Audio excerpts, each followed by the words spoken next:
So I'll have to make this quick because I might have customers.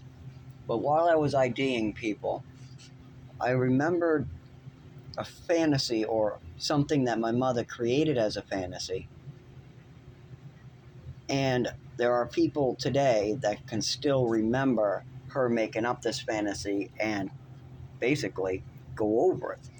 And this is a common occurrence where my mother would make something negative up about somebody with no reason to do so. So we're going to change the names, but my mother had a best friend. We're going to call her Al, Al Josephson or something. And then she has a daughter,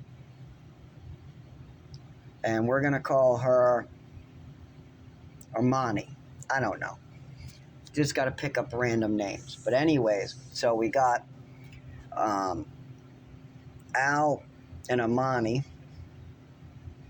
And Amani is maybe 19, 20 years old, my mother's saying, but she's really 21. Amani is 21 years old.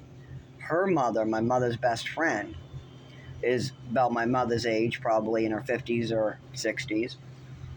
And my mother's best friend and her daughter and my mother and me and my father all go out to eat at a seafood restaurant.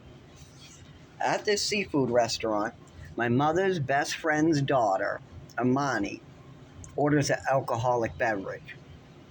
They card her, which she produces a valid ID. The waitress takes it, scans it in, validates it, gives it back. I'm sitting next to her. I see the ID. It has a valid barcode. It scans in. It has the 3D imaging, and it's one of the modern ones that are almost impossible to fake. The waitress hands it back to Amani, and they get the alcoholic beverage. We have a good dinner, and me, my mother, and father leave, and Amani and her mother end up leaving. So you've got Al, Amani leaving. You got me, my mother, and my father. We all leaving. While we're in the car, my mother starts spouting stories that are really mean and messed up about Amani. That's Al's daughter, saying that she is only 19, 20 years old, that she brought a fake ID to dinner with us, that she was using a fake ID, and that that's just how they are, and spouting all this about a fake ID. Then I stop my mother and say, Mom, I think that's real. Those new ones are hard to fake.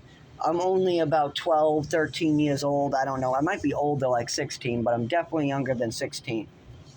And I go, Mom, those IDs, new ones, are extremely hard to fake, and I doubt that it would scan in like that. I think that was real. I think Amani is 21 now. I think Al's daughter is 21 now. I just think that she don't. Then my mother says, I know my friends, she's under 21. That was a fake ID. She's using a fake ID. She's using a fake ID.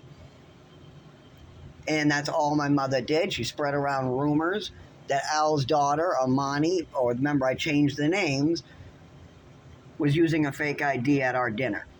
Now, from what I know as real evidence, from seeing the ID, from seeing it scan in, from seeing the alcoholic beverage being produced, from knowing Al, that Al would never let her daughter use a fake ID out to dinner with us, that would never be the case. Al also would know exactly how old her own daughter is, that is not a fake ID, it was real.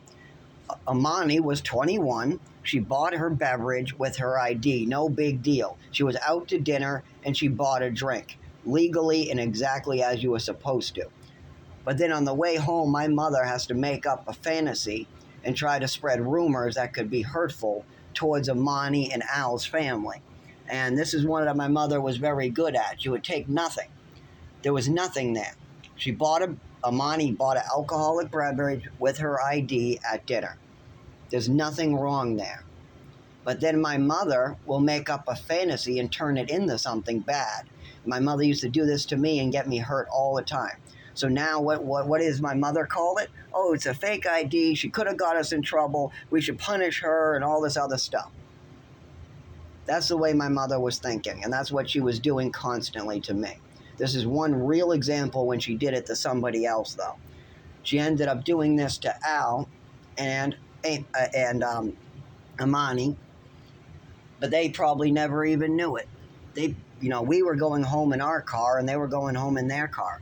They probably never knew how disrespectful my mother was to them that day, making up that ID story. Even if it was a fake ID, my mother spouting that on the ride home was not okay. But I guarantee you, if I talked to Amani and Al, that they would guarantee me that they would not use a fake ID at a fish food restaurant without talking to us first, and at that age, as well as that they didn't have access to somebody who could break into the system and put in a serial number with a barcode to make that ID. I very, very, very doubt that they had access to make these new IDs like that. Anyway, so, yep, that's what happened. A memory that I wanted to just put down for the factual sheet, and hopefully we can learn from it, and that will definitely be added to my book. Definitely more evidence to my mother's mental illness, and also it helps explain what I had to go through and am still going through. Even though she passed away, her decisions are still affecting me because nobody has taken responsibility for their actions yet. The only person taking responsibility for their actions is me. I'm getting sober, I got jobs, I'm trying to take care of my disabilities, I'm going to the doctors. But just because I'm taking responsibility doesn't mean that I automatically don't have to suffer for all my mother's decisions. So I hope that it helps explain why my mother would turn something normal or good into something crazy and bad.